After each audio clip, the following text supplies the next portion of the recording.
Idiota. No, I cannot hear him.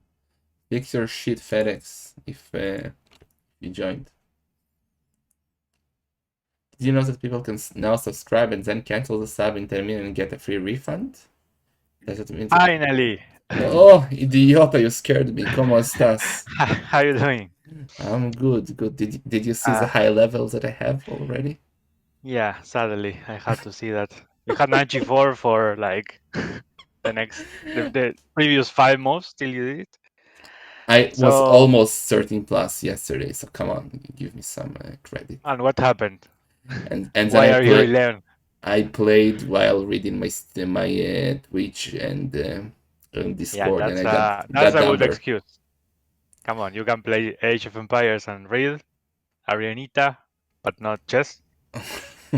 Yeah, let's see. Okay, let me. Do you have the Lichess account?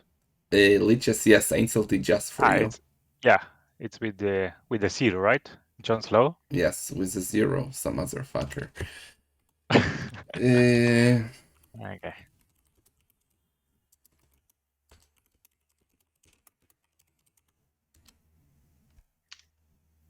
Okay, I think I invited you. where does it show? There is like a notification Oh, yeah, next to your yeah, yeah, name. yeah, yeah. Federico. Okay, you're here. So, well, basically this will be saved. If you want to take a look later, you can go to learn studies, and Mm, it's gonna be there forever. no, but I know the basics, right? Like I don't even know what I need to learn. Like where do I go from here, from my current play position? Wait, I'm not watching the stream. Okay, no. So I wanted to, well, since it's 2 hours, I wanted to talk about some different things. Like, first of all, the openings. I downloaded some of your games from chess.com. He's professional. You see, Uh, he did homework. and there are some things that you always do wrong. So I Always. wanted, Wow. yeah. Okay. So there's two things I want to tell you first. Uh, the first one is that you usually play Italian, right? You play Yeah. this. This is Yeah. called the Italian, Yeah. and you play 95 always, and it's zero sense to do it when you do it, right? Because it's like you can only play it. Like if you want to play 95, it has to be here It only because when he has a you're knight. no. I mean when he didn't play Bishop C5 yet, because if you play 95 when he can castle, Yeah, it like makes no sense. you are Yeah. doing it here, and you will. Oh, let's click. You will never take on F7 here. This would be a big mistake, Yeah. right? Yeah. In general, to this will be worse than the rook. So you never want to do this. And it's like my advice would be just try to learn the D3 Italian, right? Not knight G5. Mm-hmm. And the plan, just the very very basic, will be you play D3 castle for always. Usually you want to save this bishop, right? You don't want him to take the bishop with knight Mm-hmm. here or something else. So Yeah. when you see, usually it's gonna be something like this. If your opponent plays the opening well, Mm-hmm. 1 second, I have the sound. So at some point, something like this will happen, and they go a6, for example, 95 is a threat, and you always want to save the bishop, probably to b3 and c2. So usually you play this, right? And you always have this alternative, right? When he plays knight a5, it's like your autopilot move, if you want to call it, has to be bishop c2. You can never allow him to take this bishop. And just don't go the knight g5 that you're doing, because as I told you, you will never take here. So after a6, you have to go back, and it makes no sense. You're losing tempos. Uh, the only moment knight g5 is interesting, but I don't like it either, right? But it's playable. It's here. It's called the, I think, fried liver attack. Yeah. Yeah. That's the only YouTube video I've watched. Uh, well, basically here it's nice because you are attacking f7 and he can't castle, right? If he can castle, this is just pointless. Yeah. There are some tactics. You probably saw some videos Yeah. like Yeah. this. Yeah. And also I saw you lost as black this position. So again, same, this was for white, but if you are in this position as black, my advice is just go bishop c5 first Yeah, to avoid these that's what I started complications. doing. Yeah, I didn't want to go into this. Okay, I always do because this now. Yeah. okay, yes. Now the difference is they can go c3 d4 quickly, and you have to know what to do there, right? Usually, you will take and bishop before check. That's the typical answer. But here, just in case you get this position again, the Hmm. only decent move I think is knight a5. I think you lost a game doing something like this. Then you went back, Yeah. bishop takes d5. This is horrible. King e6 is actually playable, but you have to play very precise then to be okay. And it's just better to avoid this Yeah. at all, right? So That's uh, if you are in this position, knight e5 is okay. This is like there's a lot of games here. Do you know how to use the opening explorer? to do what? You get cut. To use the Uh, openings? Opening explorer, yes. No. What do you mean? There is like a little book next to the word. Do you see it? I mean, you have the rook h1. Next to that, there's like a little book. Ah, okay. So you click there, and you will see like the most popular moves, like an online database Mm-hmm. that you can see which moves are the most popular. Usually, the most common move will be the best. I mean, there will be some exception, of course, but uh, I mean that's a good guide to. I mean, you get this position, you never saw it. Well, it's gonna say, oh, actually, it's saying to me that the Explorer will be back in a few days. I mean, seems like it's not working right now. Ah, yeah. Uh, that's why probably you are not seeing it. I don't know. Mm-hmm. It's just for today. So, well, with that tool, you can see the most common moves. Then there is chess base that I told you. If you are interested uh, in in learning, I mean that tool is really important. Mm-hmm. Like every chess player use chess base. It's more or less the same thing, but you can do it offline. And sometimes if you do it online, it's gonna be better than liches. Okay, so this is for Italian. I mean, I will send you some things to take a look then. But the basic thing here is go d3, c3, castle, right? Never allow him to take the bishop. And the last thing to say is that imagine your opponent plays a good opening and he plays something like this. How would you continue here as white? What do you usually? I usually Uh, come here, I okay, guess. that is interesting. I think it's annoying for black because I think a6 you don't want to take, right? You want to Yeah, go I to go h4 back. to Yeah. keep the pin. Sometimes g5 will be playable. Sometimes you can sack the knight, and this is a very complex position, right? Because Mm. this bishop can't go back, so it's not so easy to unpin for him. If he Mm-hmm. goes king g7, you go queen f3, for example, and he will never be able to unpin. This is quite annoying. Uh, but I don't know. Sometimes your opponent will go a6 first, like he can avoid this. Mm-hmm. It's interesting if you do it, but don't take on f6, right? Yeah, yeah. And then if imagine he goes a6 and you don't have that, any other idea? Now, I guess I'll do something stupid like either this or No, that's perfect. Actually, this is one of the best moves. yeah. This is Okay. yeah, because you want to prevent knight g4 because you want to. What's the Why plan knight? here? And Wouldn't all. he? Wouldn't he move the bishop to g4? No, actually, bishop g4 is a move that happens a lot at lower levels, and it's probably a mistake here because you are not putting pressure over the center. You don't want to take the knight. But what would So the knight do in g4? the knight, just because you have to go back with the rook if you want to move this rook. I mean, not here. Here it makes no sense. Of course, you just go h3. Ah, yeah. If But okay, if I move when it, he can hit exactly, so f2. Okay. exactly, so the basic plan here, and this is why h3 rook e1 will be nice, is bringing this knight from b1 to g3. So you will always do something like this, right? That's Mm-hmm. like the last thing about the opening you should know. Once you get the knight to g3, that's more or less the end of the opening. You are in the middle game, and why this knight here is good because you can bring the two knights to f5, right? f5 is quite weak for your opponent.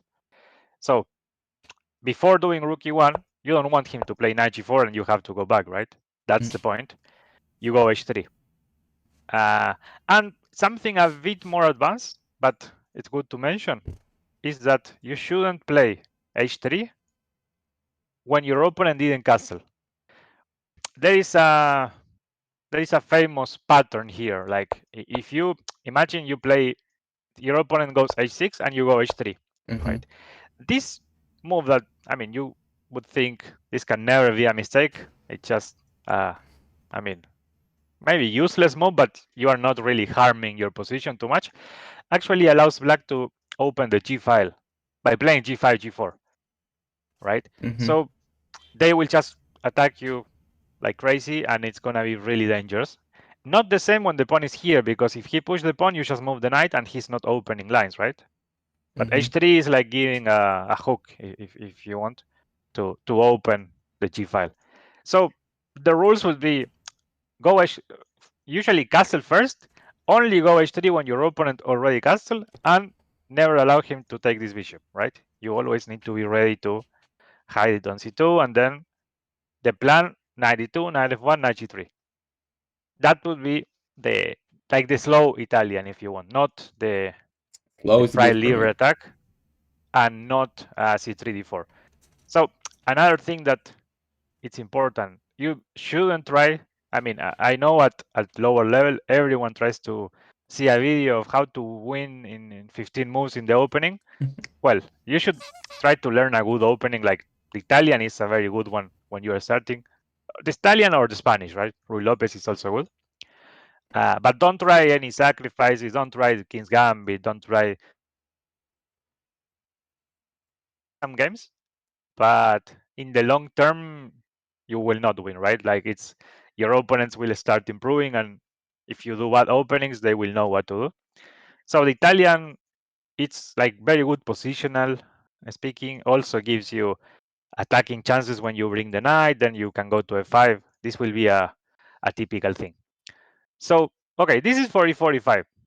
Uh, Probably the most common thing to do for black, right? I don't know. What do you think? What do you face more in your games? But I suppose Yeah. e5 has to be the, or the Sicilian, right?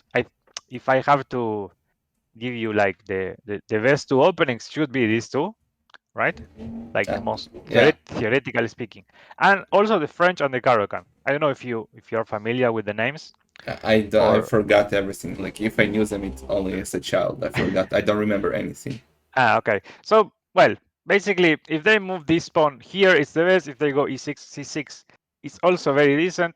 All the rest is like a sideline, and well, you should be more or less happy to see. It's like these two are for sure the best. So Mm-hmm. I will make a different chapter so then you can take a look. But the second thing I wanted to say is that you do always something very wrong against the Sicilian. So uh, you well, basically play like if it's an Italian, right? You do the Mm-hmm. same, Yeah. and you shouldn't after c5.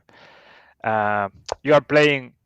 I saw some games, but usually you're doing like this no matter what, right? You put the pieces like this every game, Yeah. Mostly. um, and against the Sicilian is not very good. So against the Sicilian, you have two main options, right?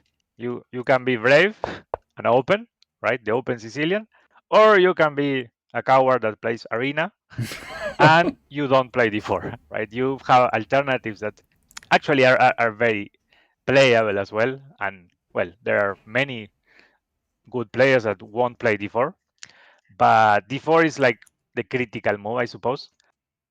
Then you take with the knight, you go knight c3, and you play this position, right? Uh, the same after all the Sicilians, right? They can go these three moves, and you will go d4 and take with the knight and bring the knight. That's like the basic. If you don't want to play that, well, there are some things like I don't know, trying to play bishop b5 check, right? The same Mm-hmm. after here.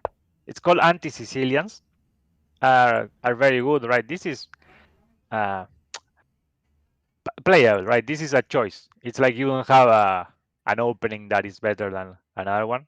So those two things were the two that I think it was more important. Just don't play like if it's e45, right? You're playing like here all the time. Actually, Yeah. the game you just play not the last one, but the previous one. I think you also did something like this, and Maybe. it's hard to continue, right? Because imagine your opponent plays normal, you get this position, and now it's not so easy to know what to do because you are Yeah. not like just by the pawn structure and everything, you don't have a clear picture. Like what do you do next? Well, maybe you just do random moves like bringing the rooks to the center. That okay will be interesting, but it's not like the most important or the most critical way to play. I would recommend you to in this position. I mean, play d4 against everything and start learning from that point. D4. So But then what? Like I go D4 yes, and you take with the knight, and then you defend this pawn with the knight. So mm, if you have to think about the pawns, well, usually trading a central pawn for a c pawn, it's not ideal, right? It's mhm, like basics. Center is the most important thing. That's why if you want to ask you why the two best moves are these, well, basically because they stop d4, right? You if you can, you would play d4 the next move. mhm. The same if you go d4. What's the two most common moves after d4? I don't know. I Well, go like that. yeah, that is one for sure. This is you stop e4, right? You play in the center, Mhm, and the other move that you can play is knight f6. The same, mm. playing in the center. You can't allow your opponent to occupy all the center, right? Uh, and then, well, some more like basic things. Well, you will play in the center. You shouldn't move like too many times the pawns, right? You want to play like 1, 2 pawns moves and then develop the knights first, then the bishops, then castle. Try to connect the rooks, right? That's that you probably know already. You probably heard like uh, the basic basics, but that's like important. That's for openings. Then what do you play? Well, I think you play.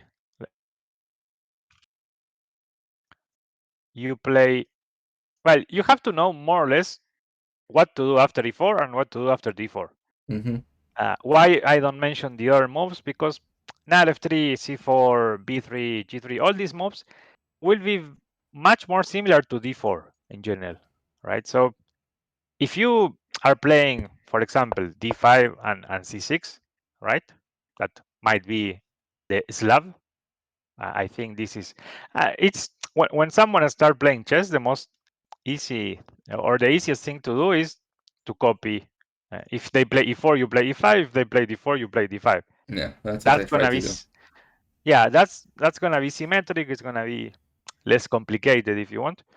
But well, if you like to play like this, after everything that is not uh, this move, right? Mhm, Like knight f3, g3, z4, b3, doesn't matter. You go c6 anyway, and you develop the pieces.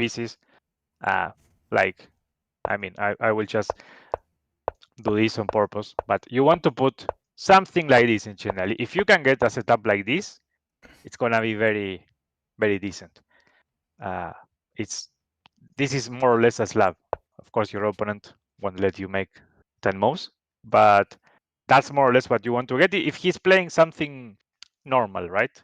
And it's not d4 or e4. Um, and then there is another concept. Do you have you heard about bad bishops, good bishops, like that? no, not since I started again. No. I probably have, but again don't remember anything. Yeah, okay. Basically, think that if you are, you have to think.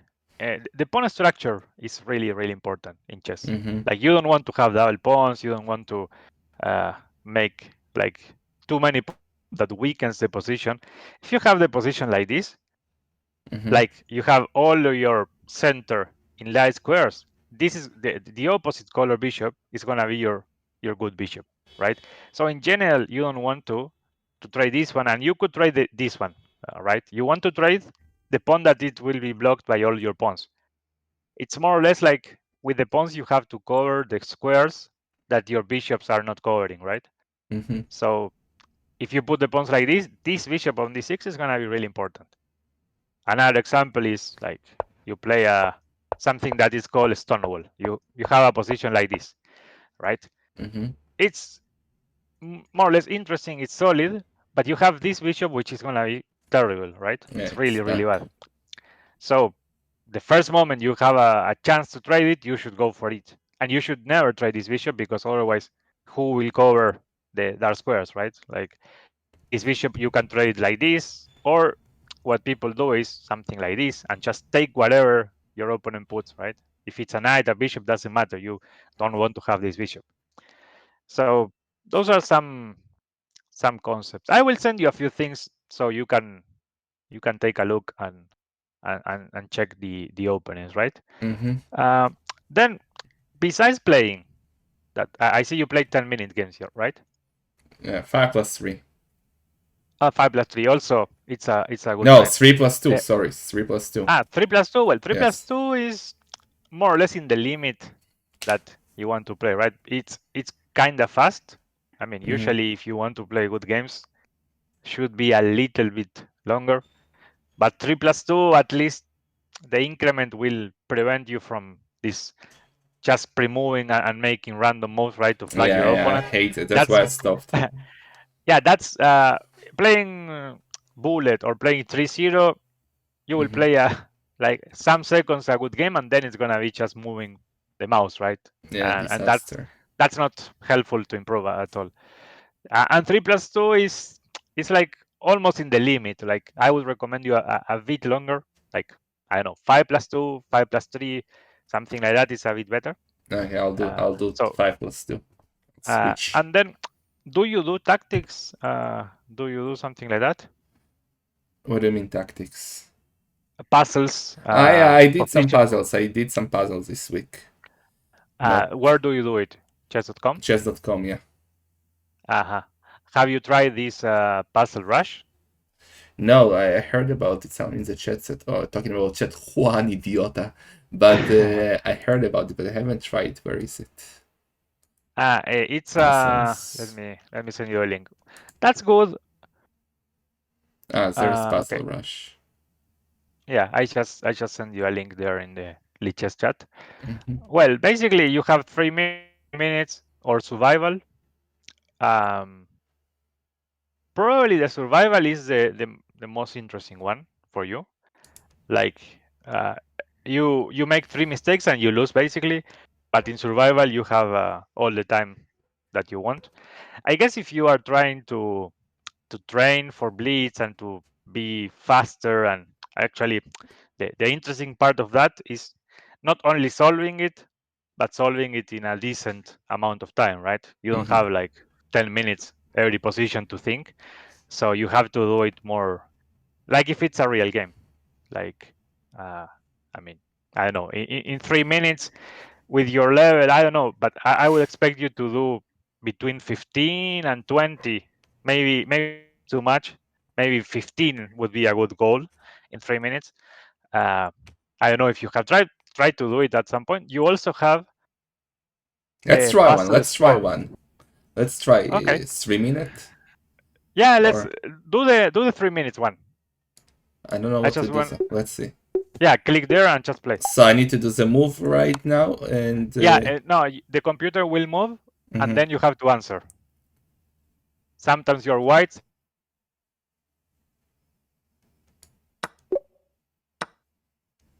Easy, full fluffy.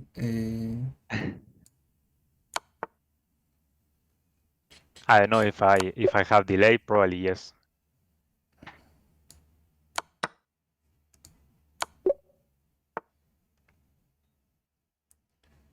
Uh,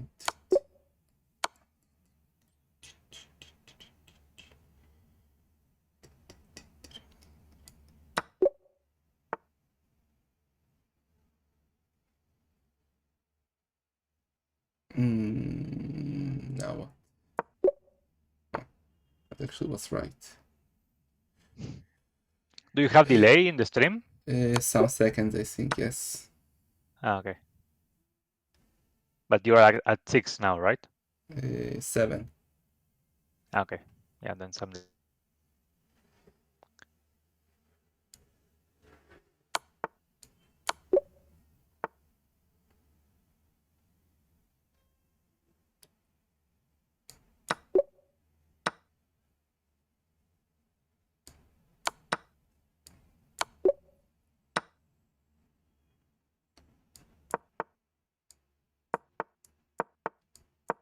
What the fuck? Uh,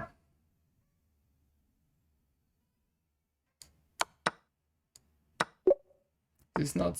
This is fun actually.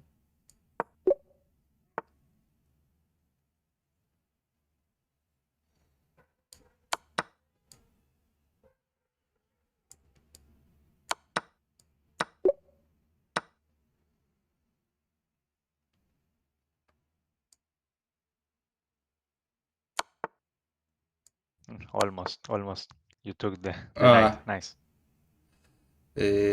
wait. No, Titanic. First mistake.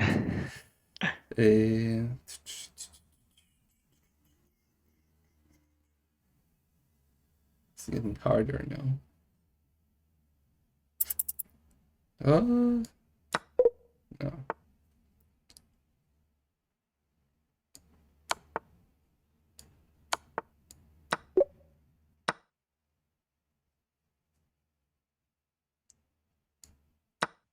No. Well, 15. Not the worst. No, okay, nice. I mean, you did very well. You can check the ones you did wrong. For example, the last one was rookie one, just pinning the queen. Wait, let's see.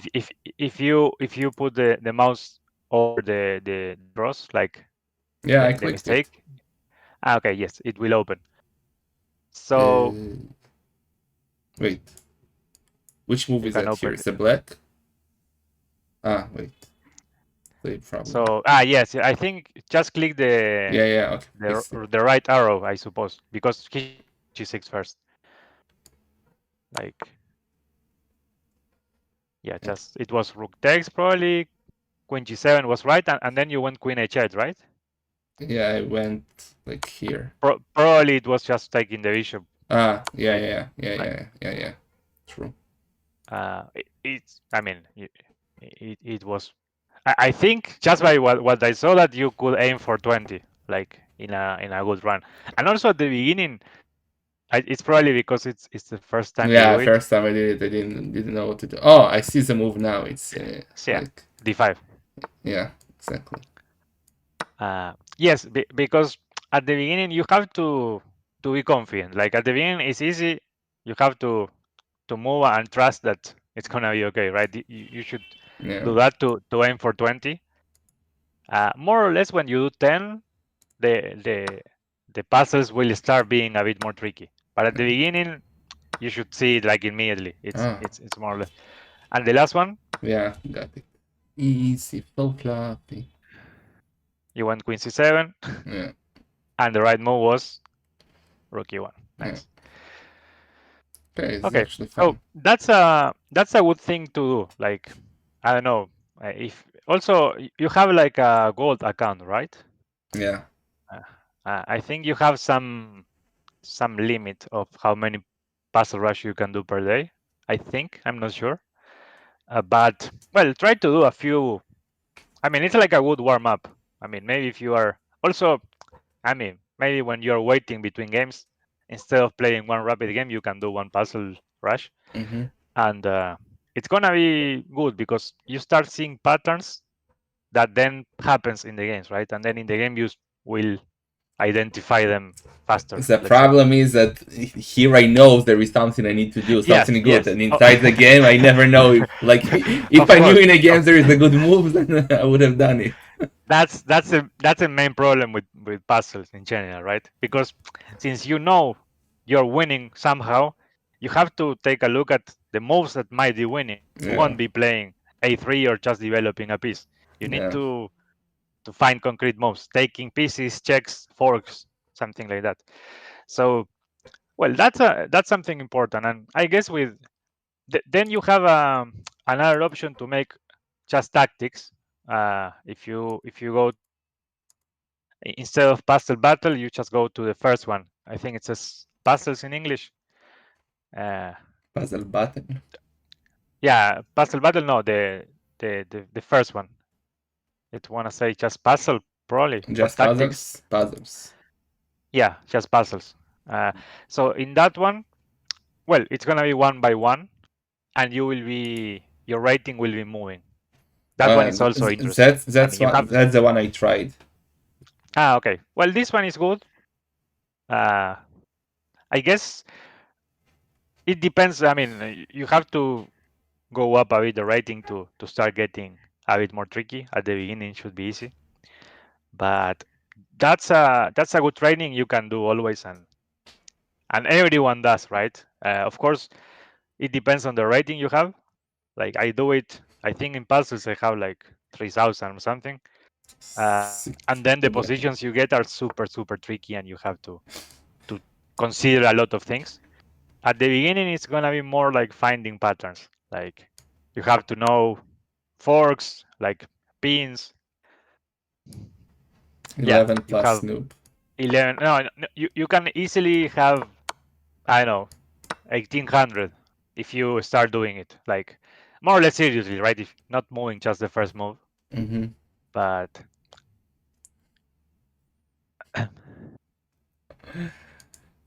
you But see that it shouldn't be like uh, uh, a big challenge to get 1500 at least. Like you should go really quickly. I don't know. no, I guess you didn't do too much no, I because didn't. I only did it once. What's a freaking move here? yeah, it was knight h4 Ah, H4, check yeah. Yeah, because it's check and then you take yeah, f2. yeah, yeah.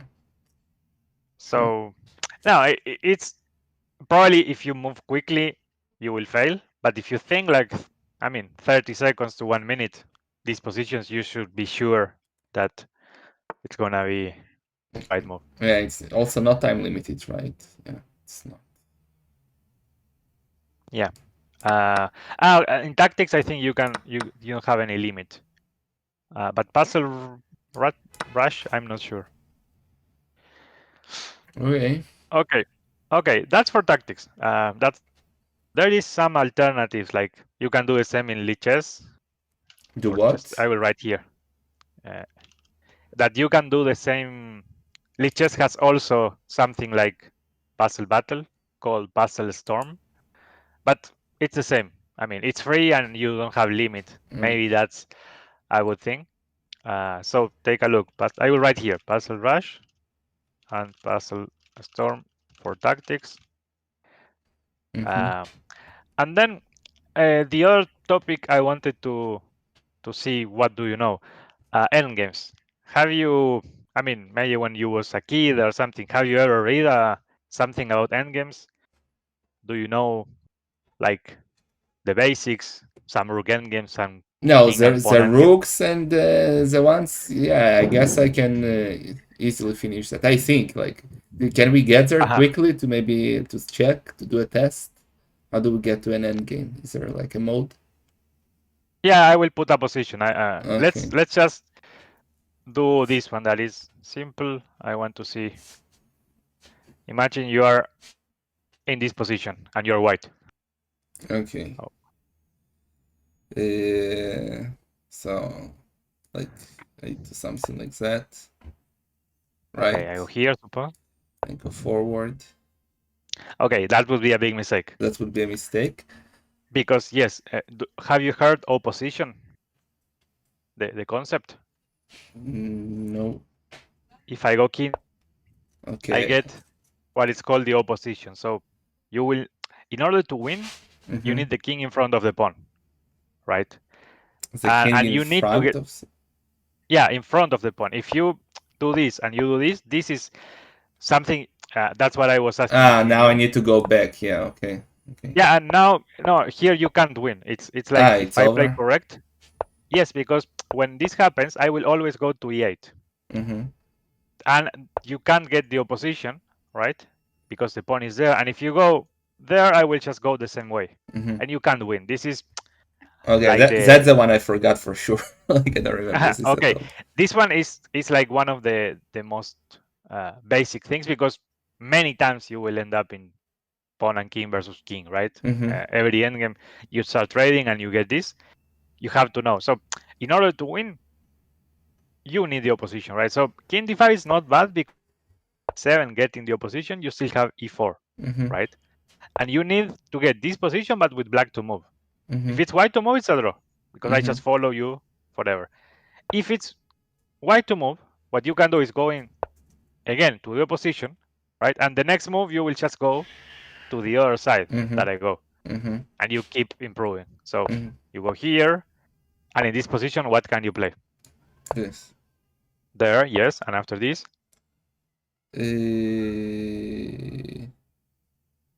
This. No. Wait. When do I move? yeah, When you could go here in middle, right? Yeah, Yeah, yeah. and Okay, yeah. then just push the pawn. Yeah, yeah, yeah. So To move to opposition this side. is something basic, and uh, well, this is opposition. Something a bit more complicated would be like imagine we have this position and it's white to move. Let me, okay, I flip it so you see it from white perspective. What do So you think of this endgame? I You can would. win or no? I'm not sure. Like I don't know. That's what I would do. I would go here. Well, that would be a big mistake That's a again. mistake. Because we need to the opposition thingy again, The or. opposition. So the opposition, you can do it like in front, Mm. also in diagonal. So Ah. this is opposition, and there is something more complicated that it's long distance opposition. It's like king e3 in a way would be opposition as well, Mm. because it's like ways to follow me, right? Here, the only way you can win is getting this opposition. Mm-hmm. If you go king f5, see, I go king f7, then Yeah. it's like you can never break through, right? I will just follow you and I just wait, right? I can even go here. But even if I just wait, when you go here, I will do this Mm-hmm. and it's going to be winning. So in this position, first move, opposition, Yeah. right? Every time you get a king endgame, think about this, right? Because Mm-hmm. 99% of the times you need to get the opposition. So he goes king f7. What do you do now? This. Yes, I go here. I want to say this. Yes, nice.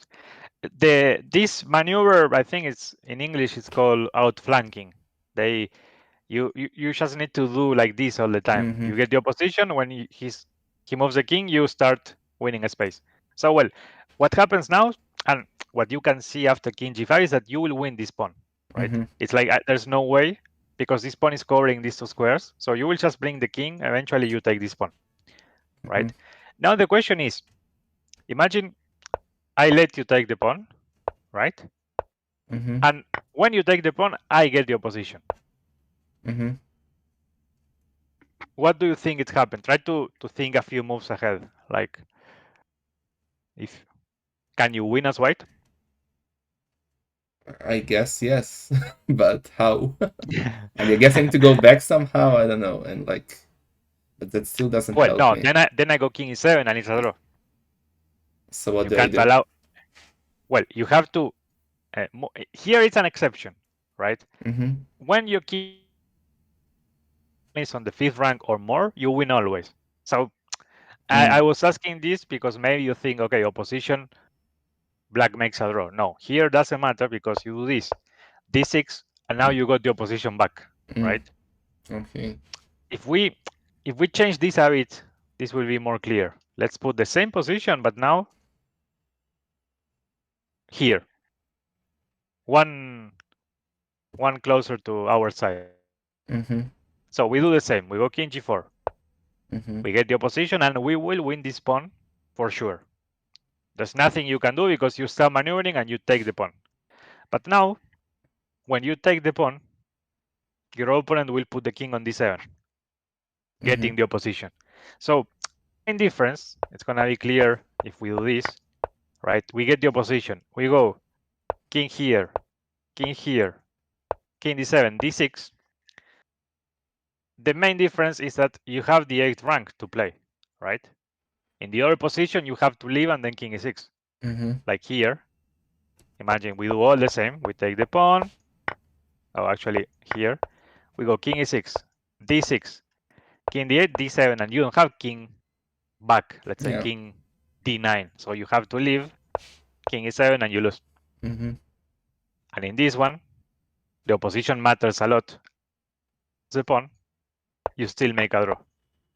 This is like the first endgame you have to know, but for sure, like you can't hesitate for 1 second. Like it's you have to know it. This one is really really important. Like when you win with king and pawn versus king. So So it has to be if at least 3 tiles between me to win, like to the end to win. Like if it's more than 3 tiles, then it's a draw. Should be a draw. uh, well, yes, in a way, yes. If the pawn is on the 5th rank, the opposition doesn't matter, Mm-hmm. right? Because as I told you, he can't Yeah. wait for king d9. If the pawn is any of these squares, right? Like Mm-hmm. any of these, it's gonna be right. It's gonna be draw because of the opposition. And in this position that I put you at the beginning, it's really important that you don't allow me to get the opposition, right? Mm-hmm. If you do this, it's draw immediately because again your pawn is not so advanced. And if my king is in front of your pawn and your king is not behind the pawn, it's gonna be a draw always. Mm-hmm. So very important. Always bring the king first. This happens a If lot. black is not a pleb. Yeah, if he's a pleb, he will probably end up losing even in this position, right? Yeah. What do you have to play here as black? As black, There's only one move that makes a draw. Think about opposition. I guess I have to go here. Exactly, king e8. Yeah. Anything Because else, if he you goes allow me forward, yeah, to take to get the position. opposition, right? Yeah. So you do this, the pawn is avoiding the opposition. And e8. e7, king here, stalemate, Mm-hmm. right? So this is super, super important. Like, uh, this will be in every. There is a book I will send you. I mean, it's like a super long book, Is it but right if you like just Chris' book in Age of Empires? nah, it's much easier and nice. I don't know. I didn't read the Chris one, uh, but basically there is like 30 pages or around 30 pages that it's called basic endgames.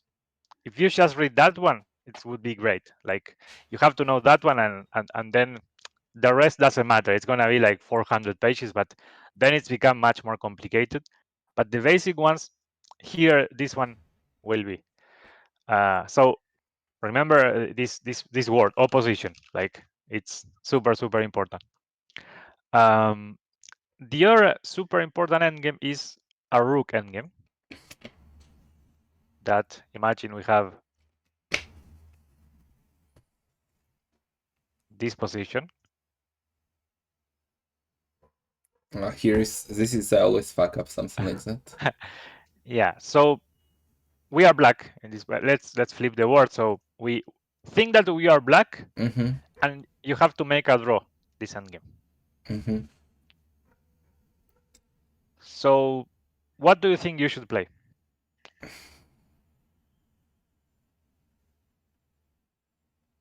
Maybe something like that. I don't know. Does it make That would be sense? losing. That will be King losing. e6, Then I just go here. then d6, and I'm Ah, playing rook yes. h8 Yeah, next. yeah, yeah, yeah, yeah. Okay, that was bad. Okay. So this. Uh, I'll just do random Rook moves, h8. no? Rook h8 is made, right? Ah, oh, fuck, yes. So basically, this endgame, it's even a draw if I get king d6, but it's much more complicated. And what I want you to know now is not what happens if black plays king e6. If white plays king e6 is complicated, but if it's called the Philidor defense. This is like the most important rook endgame you have to know. It's always one rook uh, each and one pawn. Mm-hmm. Your king is in front of the pawn, and what you have to do is defend with rook a6. You put the rook in the 3rd rank. Why? Because as we see, you don't want this to happen because then the Mm-hmm. mate is quite annoying. Yeah. So you do this. Now, if you play again, you play rook b6, rook a6 forever. You don't move the king in front of the pawn, and you wait with the rook in the third rank. So can do to improve is push the pawn, right? When he pushed the pawn, we go back to the first rank. And now he can't hide on d6. That's what happened if you went check first, king d6, you lose. But if you do this, now you will just wait, right? You do nothing here. You just need to wait. If he push, you go back. And now you give 1,000 checks, and it's going to be a draw because he can't hide on d6, Yeah, right? yeah, sounds So sounds now reasonable. here, check, check, check, check. Easy. So if he tries to block with the rook, so here and here, can you try the rook? Yes, I think. Yes, you can. And Yeah, because he's no, wait. Ah, yes, because he's no. What? Ah, because his skin yes is or no? Yeah, yes, because his skin is behind the pawn, so that's what you showed earlier. Exactly. That's what you have to know, but like just without even thinking, right? This is something natural. It has to be natural. No, You can take because the king is in yeah, front, exactly. is behind the pawn, Yeah, and here here I go this. this is the move you have to, as you are doing now, right? You are doing quickly. You have you have to see that these moves are losing so Yeah, easily. not to give a So, position, as you said. so by elimination, or I don't know how to call it, you can't play these two. It has to be king d8, and and the free leader defense is this: you get rook versus pawn. You put the rook in the third rank. When he pushes the pawn, you go back and give checks. Right? It's much more complicated than I don't think it's very important to explain now. What happens if it's white to move, like, and he plays king e6, right? This is quite tricky because now the two moves that everyone would play would be check here or check here, right? And both are losing. So this is actually this is interesting because this guy free leader used to think he's from like I don't know 1500 more or less here, um, and he said in his studies, I mean, super old, no computers. Imagine that moment that king e6 was winning, and then someone I don't remember the name. I think it's like Clinton or something like that, not like the president, but similar. He found that here the only move to make a draw is rook d1, but this is much more complicated, and it's not like in the basics you should know. Just Not for know that plebs. yeah, it's like super complicated, and just to let you know that if they get the king to the third rank, it's gonna be super dangerous, and it's very likely that you lose. So if you can play the rook here and just wait, fantastic. If he gets king e6, what I can tell you for now is that rook d1 still makes a draw. The main thing is after in this position, think this. What is imagine white is playing again. Wait, what? Sorry. If white plays again in this position, it's white to move again. Okay. What is white threatening? Like, if he should go to d6 with the king, no? No, because then you got check and you get the position you Ah, want. yeah, yeah. So it And has to be the pawn if forward. no, because then you go rook e1 and you give all the checks and you can hide. So I don't know. So it's not this one because check and not this one because check. The problem here is they go. Imagine he plays again, right? Only move king c7. Now d6. Check. If you go here, I just go d7 and I'm promoting, right? If you start giving checks, I will just go this way. I don't have to lose the pawn like a pleb. I just escape from the checks and I promote. And if you go here, I go check first and d7. Once this happens, all you need to do is just go back with the king, right? Without losing the pawn. And in the end, you promote. So I'm telling you this because if you know the threat is this and this, well, rook d1 makes sense in a way, because after this king c7, the rook is protecting d6. That's like the only way that I usually say to remember rook d1, because it's very, how to say, not very intuitive, right? Like, you see this position, you do check or check. It's like So, this.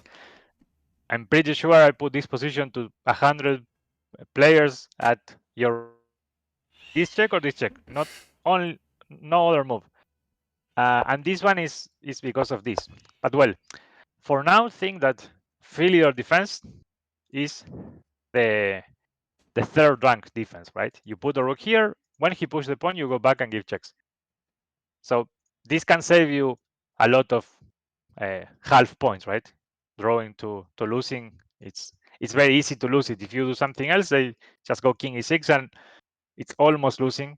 So, well, you don't want that to happen. What else? There is another important endgame. It's like there is two. I will write here. Philidor is what we just saw. Third rank defense. The other one is called Lucina. Lucina is, I will put the position so you see it. Basically, when you already push the pawn to the 7th rank, let me see if I find it quickly. Okay, here it is. This position. And we are here. Okay. We promote on e8, right? Basically, what happens when your opponent couldn't put the king in front of the pawn? Because if you have something like this, no, not like that, something like that, the king is in front of the pawn, it's very unlikely that the king will get d8 and the pawn on d7, right? It's like you will defend. But here it's like the moment where white has to win. We got king e8, e7, and we need to promote. So think, how would you try to win this as white?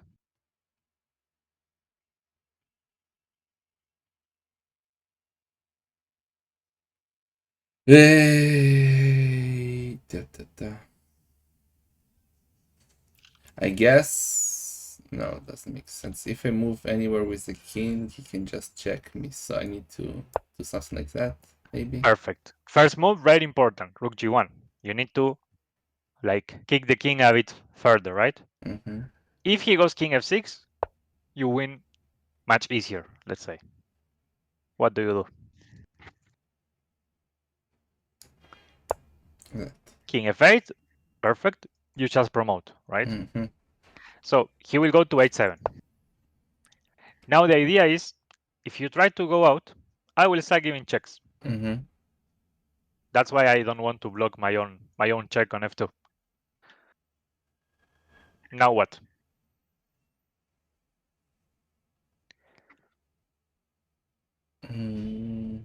This is the key move of the endgame.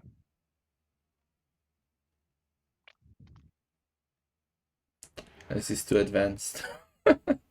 if I move the king, he starts doing checks. If I move the rook, I got nothing. Well, the way to think this would be, okay, if you start moving the king, let's move it. Just check, here check, right? Here check, here check, and you can't really do anything. Yeah, I have Keep to go giving back. checks, check, check, check, right? And you will end up hiding on e8 again, because otherwise it's gonna be checked forever. So this is not working. But try to think, how can you start moving the king? Of course, you need to prepare a bit this escape. Rook. So at some point you want to use the rook to block all these checks. Like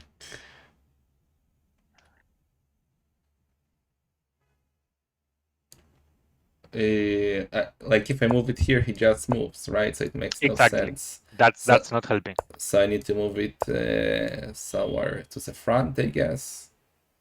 I don't know what that will give me, something like this. Okay, that's very interesting. I mean, this is very interesting because, well, now the idea is that you want to do this and block the check, right? Mm-hmm. The only problem is king a6 is a bit like, if you Yeah. go here, I do this, and if you go back, I just go back, right? Mm-hmm. So the idea is the same, but the key move of this is called Lucina. It's like this. I wrote it. It's rook g4. Mm-hmm. So why rook g4? Because king a6 is not annoying you, right? Mm-hmm.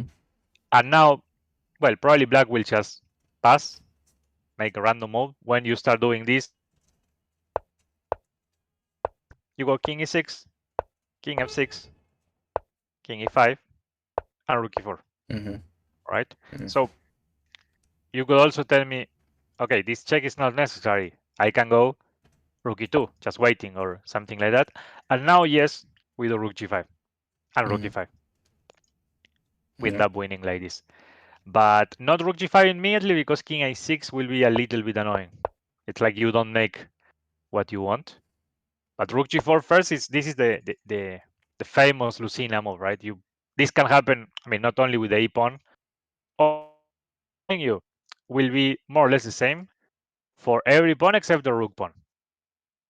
The rook pawn is usually much more drawish, right? When you have a rook pawn, I didn't mention this in the king and pawn, right? When this is a rook pawn, it's a draw always. Doesn't matter anything. Like, I mean, unless of course the king is not stopping the pawn, right? Or you blocked the king first. But it's like it doesn't matter that the king is in front of the pawn, right? Now we put this, for example, right? This is gonna be an easy draw if you just put the king in front of the pawn. There is no uh, basically because in the position that sometimes we can win, right? Imagine that in this position you get the opposition. He needs to play king a8. You go Mm-hmm. a7 is a stalemate. There is no Mm-hmm. king to out of the board, right? Like it would be if we have this position and he needs to play king here, b7, we win, of course, right? Mm-hmm. But the rook pawn with rook endgames, with king endgames, think like the rook pawn usually is gonna be a draw. Like so, uh, Yes. basically, okay, that's Did you read that's the chat, probably FedEx? This is probably the longest conversation that we had without insulting each other. It's actually true. that's true, I guess. Who wrote that? It's probably Juan. I know No, he's Juan not. is not advanced enough for these jokes. Yeah, he will just insult. Well, no. Why is these endgames important? Because you can tell me, oh, I never get the endgames. Oh, I always win or lose in the opening or the middle game or tactics always blah blah blah, right? But the truth is when you have a more or less even game, Mm-hmm. someone that more or less your level and you get a decent middle game, let's say, many times you need to take decisions thinking which endgame you will win or which endgame you won't win, right? So if you don't win, if you don't know how to win king and pawn versus king, like maybe it was the case before this, it will be very hard to take decisions in the middle game. How I mean it's gonna be like taking decisions almost blind, like okay, maybe I win, maybe I don't know, I just do this, and sometimes want to work, of course. Mm-hmm. So okay, and then something else, basic mates.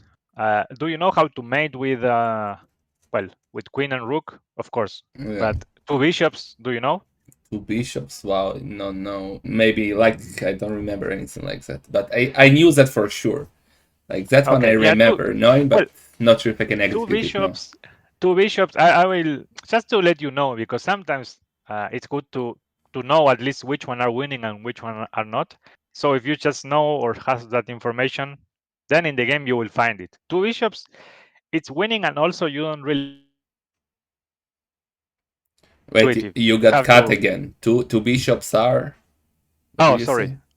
Is it not working No, nice? no. It's something. Discord is fucking up. It is no. Okay. No, I was saying that two bishops, you win, And also, you don't really need to know a method.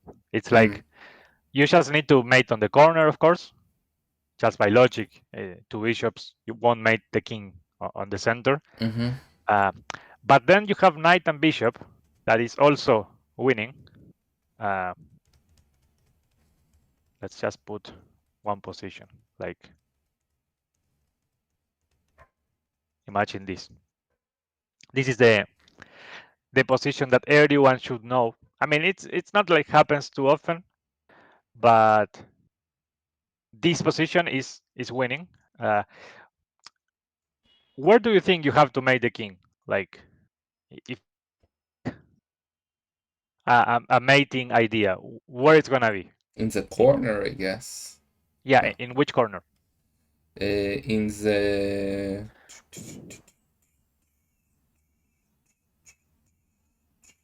left, maybe? No. Yes? I don't know. Well, basically in the corner of your bishop, right? This or this. Mm. Yeah, so that's why I So said left, because. yeah, so what to do here? Well, if you have the king, run to this corner and this corner every time you can, right?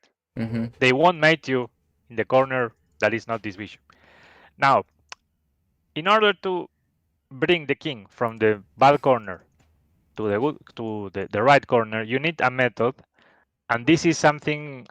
Well, it's good to know. I mean, it's not like it will happen too much, but it's gonna save you some draws because uh, I guess at your level, most of, I mean, most to not say everyone or anyone would know how to mate like this.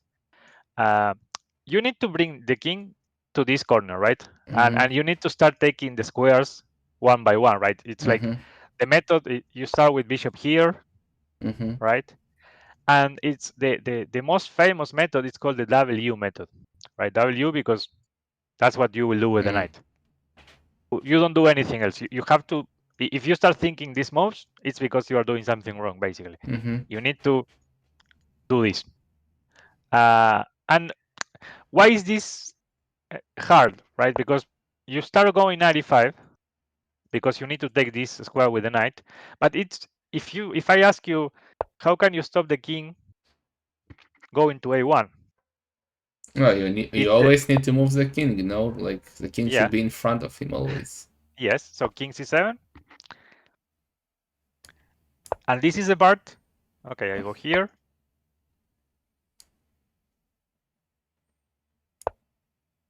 and then I go here, and I'm just escaping to this Uh. corner, and you start to No, but have to like start from the again. start, I should have denied it. No, like my king should always have been in front of his, like without the knight moving. No, then it Yes, makes no but I sense. mean, in order to start moving it from here, you kind of need to bring the king to f6, and then this is the position that uh, in every book you will see in how to mate with knight and Ah, bishop. You have to know. no, Okay, again, remember the rule. If you ah, don't do this, it's wrong, okay. just like that. So you go 97 here, and the hard part to see from, if you don't know it, is that bishop d3 is kind of trapping the king, right? The king Mm, is not escaping here, and mm, if you don't know this pattern, well, maybe you will think, no, the king escaped. But bishop d3 traps the king, and then you can bring it yeah. to the corner. This is like the only important thing to know here. Uh, then if they don't do this, because many players will just go back to this, Mm-hmm. and what you need to do, see this position. You have to move it like to here and then to here, right? Mm-hmm. So you do knight king here, and then you go check. Now it's very simple, and the only tricky part is when you have to trap the king escaping. Mm-hmm. Now you just go king, king, right? Your knight is taking this one, and your Mm-hmm. bishop is gonna take e8. Mm-hmm. So you will go check and bishop f7, and now we have the same position that we had here. So it's a thing about repeating this. Knight here, check, king, you repeat. Yes. Mm-hmm. So last part was just repeating. We had the same here, and now the same here. Final part that I want to ask you. How do you mate here? Where do you need the knight?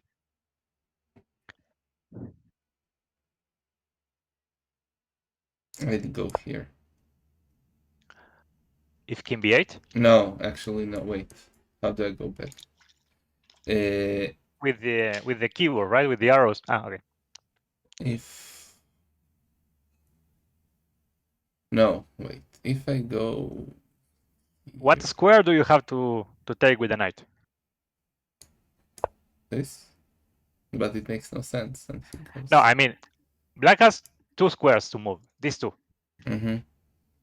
So I So have to take we put the one the black one, like exactly b8. B8. So Yes. you can do it from here, and from here. Mm-hmm. Ah, so I can just go here. You have to go here, and then it's just mate, right? Mm-hmm. You give check and mate. Mm-hmm. So remember this. I mean, why the knight has to be on a6 bishop right now, and on c6 you will block the bishop Yeah. for the mate, right? Mm-hmm. Oh, so you do this, and mate. This one is complicated. Just what I want you to know is the main idea, because if you never saw the main idea, it's impossible you do it. It's very, very hard.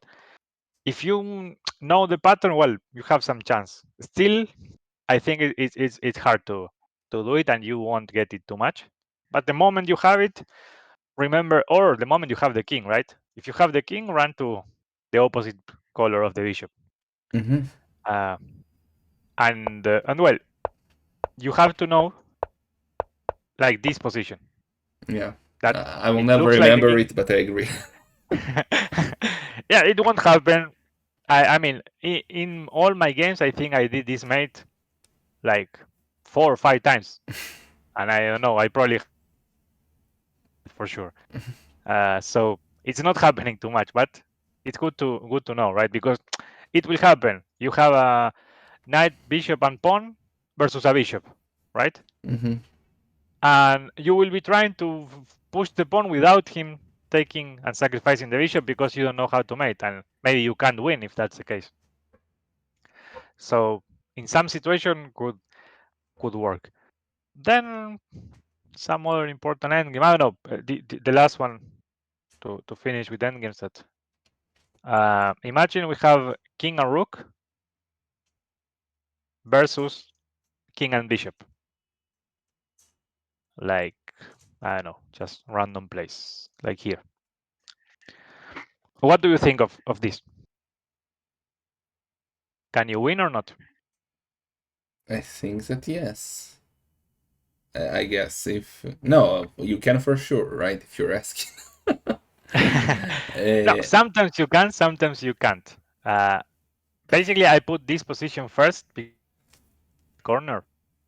Right mm, corner is where your bishop can like block the checks. You just go here and you move the bishop blocking, and you mm-hmm, can never win because in this position it's gonna be stalemate a lot of times. mm, Like if you do this, uh, and imagine I go king h8, king f7 stalemate, right? mm-hmm, And here you just need to do this all the time, yeah, and you can never lose on the mm-hmm, right corner. mm-hmm, You can lose when it's in the other corner. When you're trapped, I mean, there is a famous position. Imagine we have something like this, right? If you are in the wrong corner where your bishop can't help you, this is the famous position that you will lose because white at some point will attack the bishop and the mate, right? mm-hmm, And what will happen, and the main difference is that when we get this position, you still have this square to move, right? mm-hmm, If the king is here and the bishop here, it's a yeah, stalemate. But here I just wait and it's mate the next move, mm-hmm, right? Okay, so name these chapters then, uh, in case you take a look. So it's that not says capítulo in Spanish even.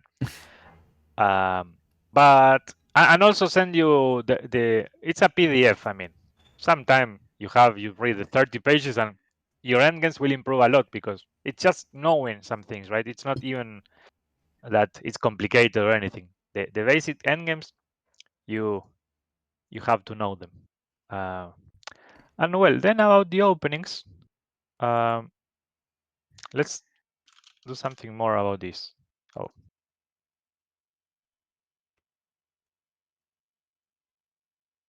I wanted to create a new word. I will not Okay. stop every until I become a grandmaster. Okay.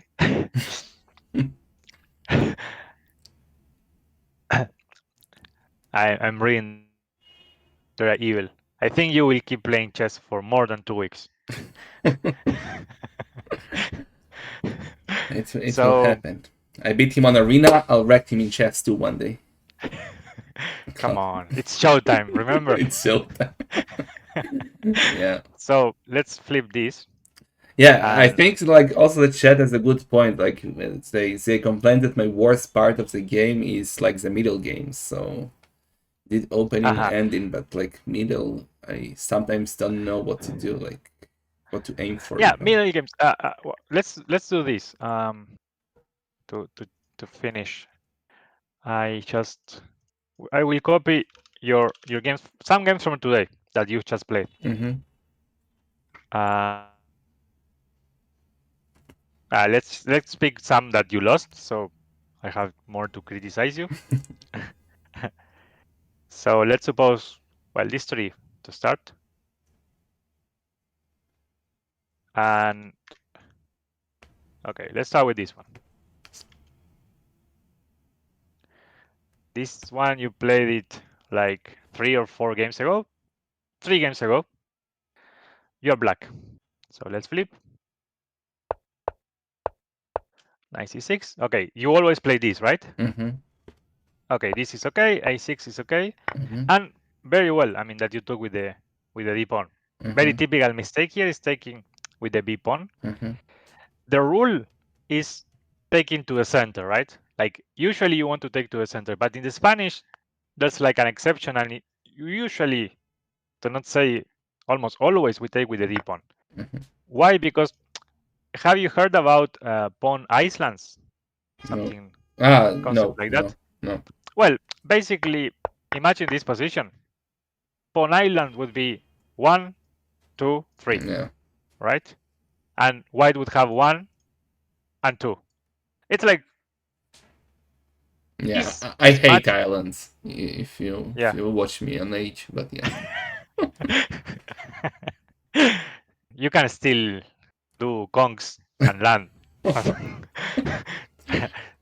You don't have to do demo ships and all that bullshit. So, okay, you take with this one, and now the pawn structure is better. You have two, you can develop No.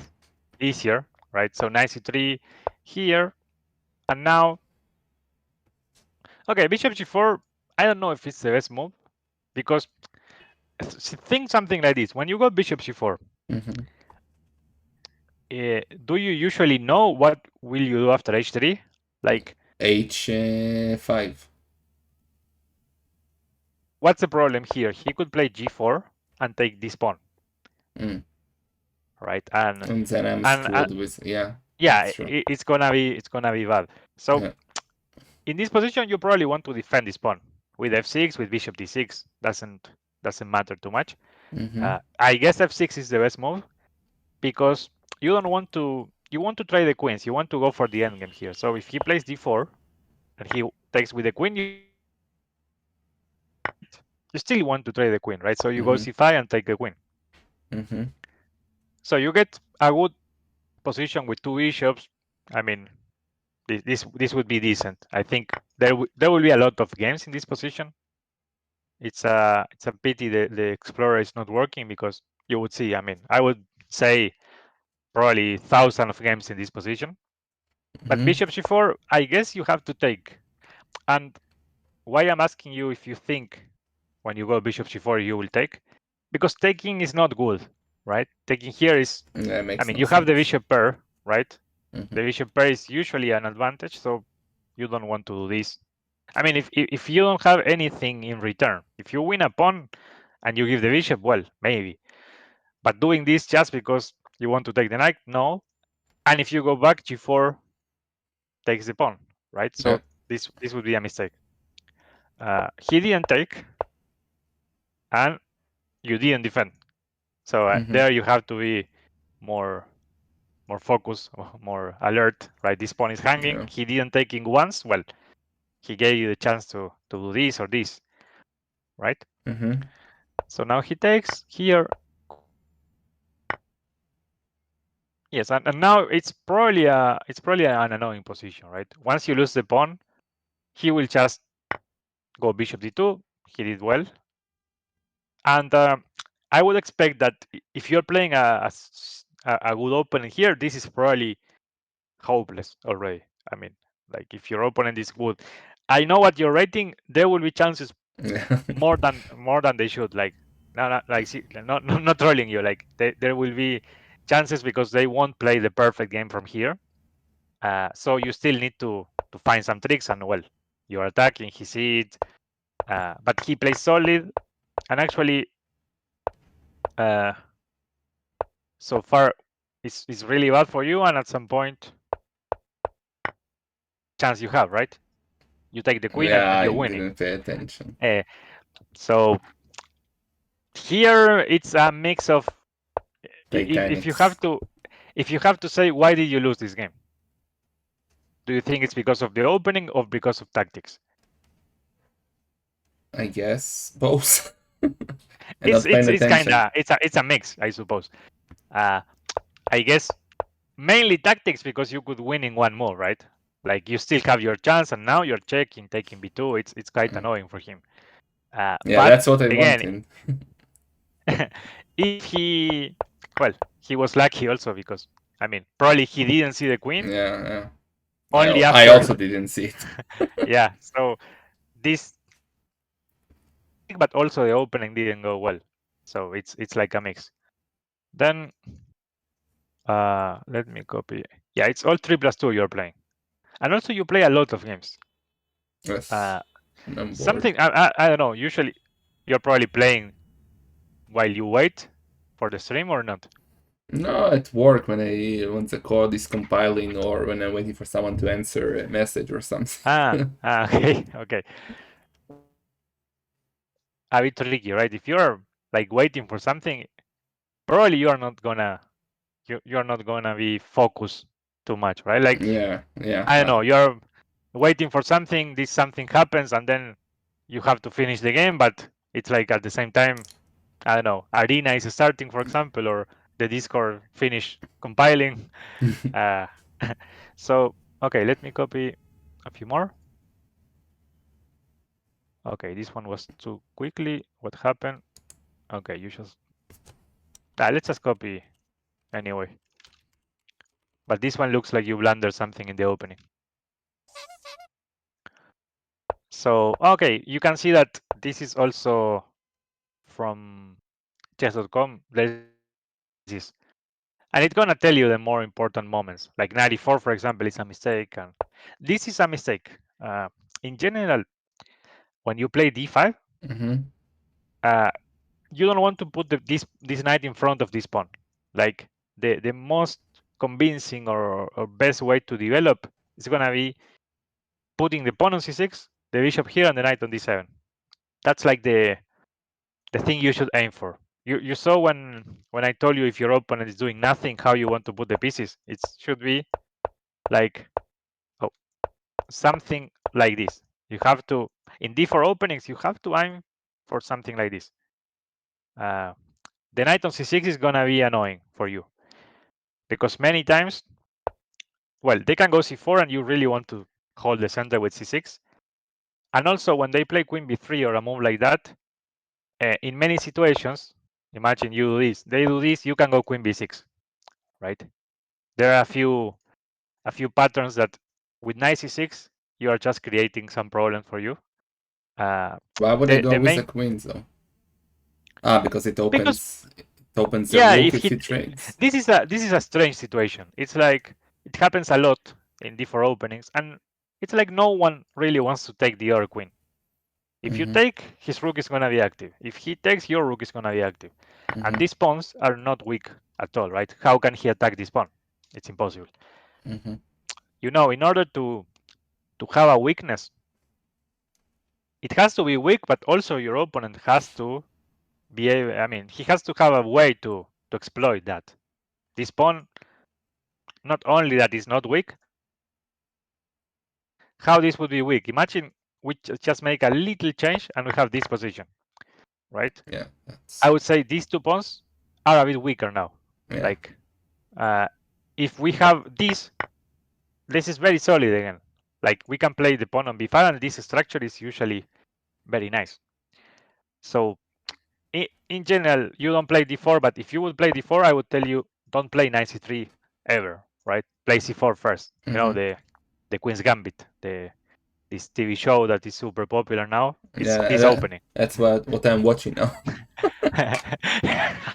Yeah, so the same for black. You want to play c6 to hold the center, not knight c6. So another problem of knight c6, this. You can't defend c7 and you are losing in 4 moves, right? Yeah. If your knight was on b8, imagine you play any move here, you always have this backup plan, right? That at least allows you to keep playing. Then you go c6, he goes back, and it's normal. No But knight c6. spoilers, Martino. I didn't finish yet. Yeah, go.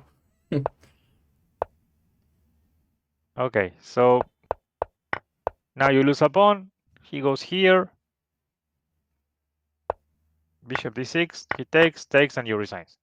Yeah, opening went back, bad, but not. I mean, I'm not so interested in the tactic here. That, well, yes, you lose a piece, you are losing, but knight c6 is the problem, I right? do that mistake a lot. Yes. Yeah. Now I know. So in general, try to do this, right? Go c6. Queen b6 is usually when he develops this bishop. Queen b6 is a move. It's quite annoying for white because b3, right? Like, you have to, and also it's gonna make you understand the structure. If you go out with the bishop, right? Don't play e6 with the bishop on c8. That's another important thing. In the Slav, not to block it. You do this because you want to develop the bishop, then go e6. Then you can trade this bishop, for his knight. Doesn't matter because, again, you are putting the pawns in light squares. Is the f8 bishop, right? Let me show you a quick example. I had there is one position that is super known at high level in the French, one opening. That is this. I was white this game. My opponent, well, we transpose to this position. So you see, his center is mainly on light squares, right? So his bad bishop, and this is a common problem in the French. This is normal in this opening, right? Every time you do this, you have the bishop on c8 that it's really bad. You really want to trade this bishop somehow. So what's the risk of having that bishop? If you start trading too many pieces, like it will happen, except this bishop, right? And now his bishop is in the same color than most of his pawns, right? He has c7, but all the rest is on. And then I have the knight coming to d4. This is a very common theme. Like, I mean, it's basically called the bad bishop against a good knight. And black could be losing already, right? And you could say, well, you didn't lose any material. It looks solid. You have no weaknesses. Well, but your bishop is too bad compared to this knight, and you can lose. So when that happens, this is a good example. I can even trade all my pieces, right, and just play this endgame because this bishop is so bad, and my king is coming here, and my knight can maneuver. And I remember winning this game almost without knowing this concept. I knew this concept, so I know this endgame has to be good for me. If this bishop is on b6, for example, or c5, black is completely fine, right? But start thinking this. where do you put the pawns? This will tell you which one is the bishop you have to be more careful with, right? Like in the Italian, for example, you will never allow him to take this bishop. You have to save it. It tell you the pawn structure tells you a lot of things. And then I just won because his bishop. You see, I mean, it's like how many squares his bishop has. Like super blocked by his own pawns. So in the end, I just go to h5, and well, his bishop still trapped in this. It's usually you would say bishops are better knights, and this one is not an open position because this basically this is closing this is like dividing the board in two. He has 4 squares or maybe 5, but imagine going to this square. It's just really sad. And in the meantime, I'm just winning on the other side. I just took the pawn, and well, it's like this is everything that you shouldn't do when you have a bad bishop. So just to give you a good example of what to do in this position, you have a bad bishop. People play this line, this variation a lot as black, but what do you think black should do with this bishop?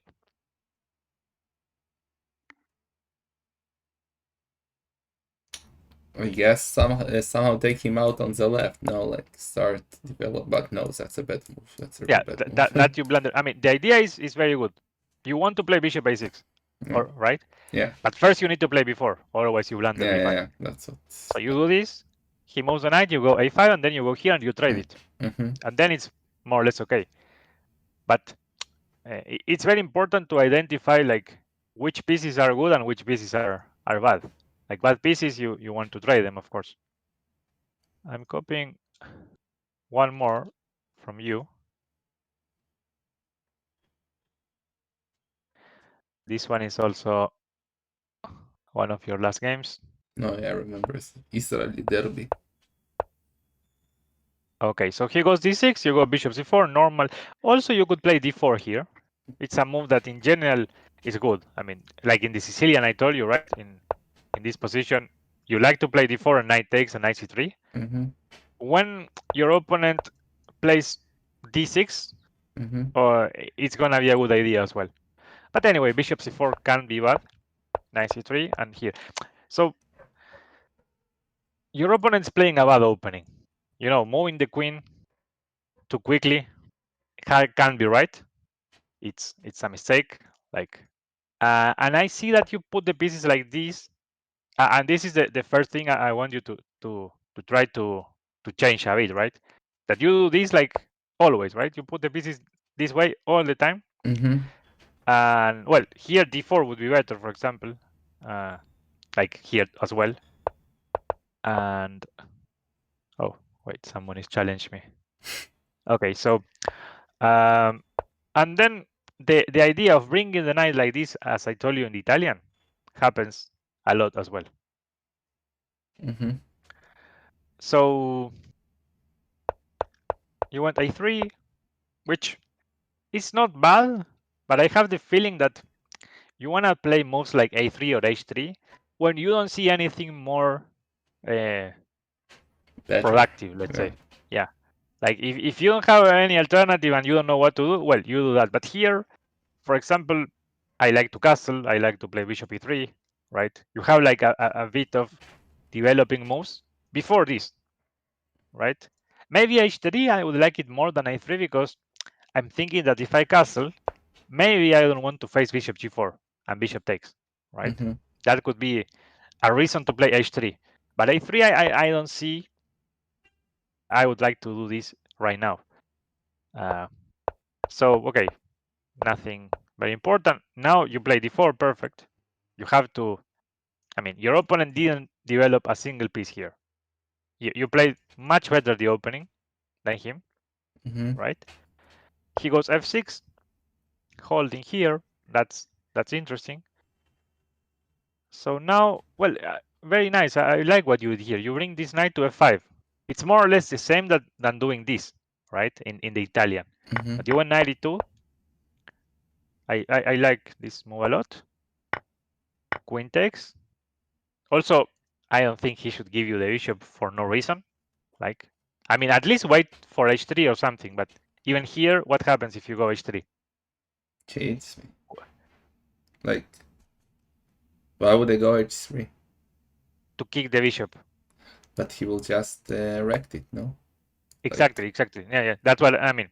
This tactic is why you can't play h3. yeah. You should probably go knight g3 first and then h3. Mm-hmm. Right? Forcing this. Because then you have to identify weaknesses, right? If he trade this bishop, now all these squares, light squares, will be so weak. So he takes here, knight g3, perfect. Here, knight f5, very nice. Here, rook d1. Here, Wait, why didn't I it's a mistake. eat? Why didn't I go to d6? Ah, no, I can't. Never mind. Well, here it's a mistake. What tactic did you miss here? Like what I should have done instead of that? No. What this move allows for?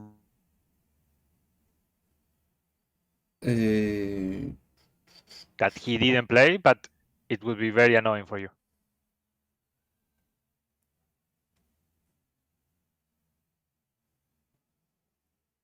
No idea. Well, he just played rook f8. Mm-hmm. So you have to see what is my opponent doing? Why is he putting the rook here? Maybe it was a coincidence because he didn't play the next move, but he's attacking f5, Mm-hmm. right? So he's threatening knight takes e4. Mm. So after rook d1, he can just take the pawn, Yeah. the defender of this knight, and then he has Yeah. two pieces, That's true. right? So takes, and now you are in a really bad situation, right? He got Yeah. the pawn, all the center, and he went d5, which is strange. Takes. You went bishop d3, nice, defending the knight. I guess you could do something better here. Like there are some tactics that you can do. Bishop d3 is a good move though, but what I would think here is something more concrete. First of all, we can take the knight Mm-hmm. because if he imagine he played rook takes, we have this very nice trick of bishop e4. So if he takes the queen, we Ah, take yeah. the queen, and Yeah, then yeah. we win the rook.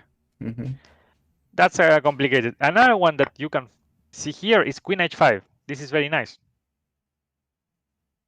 Because if he takes, you take on g7 with a fork, and you want two pawns, Mm-hmm. right? So, Yeah. That's too uh, advanced. yeah, maybe yes, but again, I think if you are doing, I don't know, 20 in Puzzle Rush, you will get a tactic like this. And if Mm-hmm. someone tells you why to play and win, you will find this move. Yeah. In, Yeah. I don't know, Probably. maybe in 20 seconds, maybe in 1 minute, maybe in 2 minutes. But if someone tells you you have something, well, in the game, no one tells you. You just go the move that defends. It's perfectly fine. Okay, and now what's the problem with taking the pawn? I want to see if you identify the tactics when I tell you, He just okay, goes there's a like that. tactic. He just go g6, right? Yeah. So, Yeah, that's a like, mistake. I'm pretty sure in general it's much easier to miss things in the games, right? Mm-hmm. If I tell you this is a mistake, why? You know it's g6 like Mm-hmm. in what 3 seconds. So in the game, what you have to think is one step more, right? Like okay, you have to see this before Yeah, taking the yeah. pawn, right? Otherwise, Yeah. it's gonna be too late. So now he has queen f2. That I don't know why he didn't do it. He didn't see. And when takes, now you got a fantastic position again, right? Mm-hmm. Bishop pair, extra pawn. Your king is safer. I don't know the time here, but let's see what happened because you should be winning. This is a positional mistake, I would say. I even if you are better, you don't really want to Yeah, yeah. It's a ruin bad one. your Yeah. pawn structure, right? Yeah. Like you give him chances to equalize this. He bring the rook, start attacking the pawns. I don't know. Just I don't know. Queen g4 probably is the move. Queen g3. Yeah. Yeah. You have to be careful though because he will try to attack you.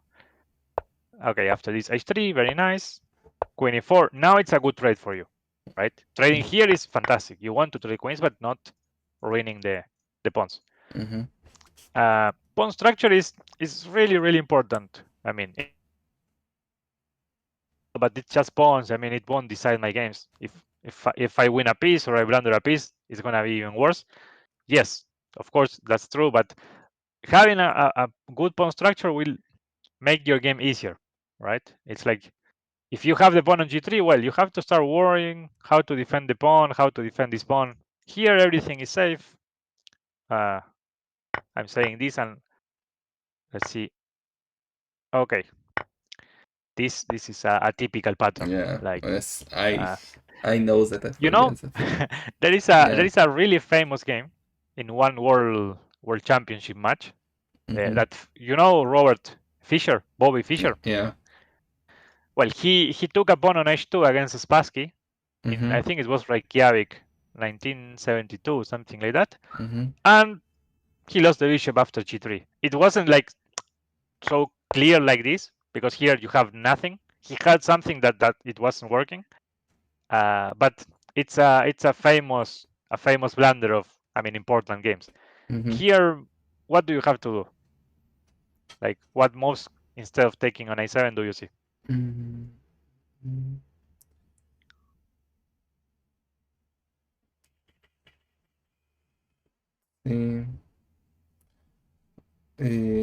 That will give me something. Not really sure what it will give me. Well, that's a good move. He will probably go here or go back. Yeah. Yeah, it's not bad. I mean, it's not doing too much also, but you are better. So as long as you don't harm or ruin your position, any move should be fine. Rook e1, bishop c5, I don't know, c4 to play before, Mm-hmm. f3 to stop before. It's like you have many moves that will keep your advantage. Mm-hmm. Bishop a7, b6, and then you are. I mean, if the pawn was on a4 and you could play a5, would be nice, Mm-hmm. right? If you do this, now he plays something, you take, and after Mm-hmm. b6 you do this, you escape. Mm-hmm. Perfect. Yeah. You're just one tempo behind, right? And now, okay, you lost the bishop. This position is losing anyway, so doesn't matter. It's like, do you think it happens when you make one mistake, uh, start making more mistakes? Like, Yeah. The panic begins. yeah, it happens at everything. Like, Yeah. What's that? Like that one monk that didn't convert, and then your game goes to yeah, hell. or I mean, you lose a wheel to the board, and then you play terrible because of that. Yeah. It happens to me as well. Mm. It's when I was playing long time ago. You will come back. Everybody comes back eventually. You will give me Maybe, my age but puntos. no, I will just ban arena, and then it will be fine. You cannot ban arena. True clowns do not ban arena. But I can snipe you, so I will know when it's you. Yeah. Okay, so no, and also the new thieves are just too much for me. I don't want to get Sicilians or I See, don't know how it's they are called. plebish. Yeah, but the tech that you have all the wheels Yeah, but you like need to get to military. it. Like they are. One of them is maybe good at a bit on arena, but in general they are quite bad. Ah, okay. When will you coach me in arena?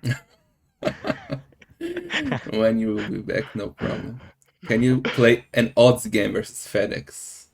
Well, we can maybe end the stream like that.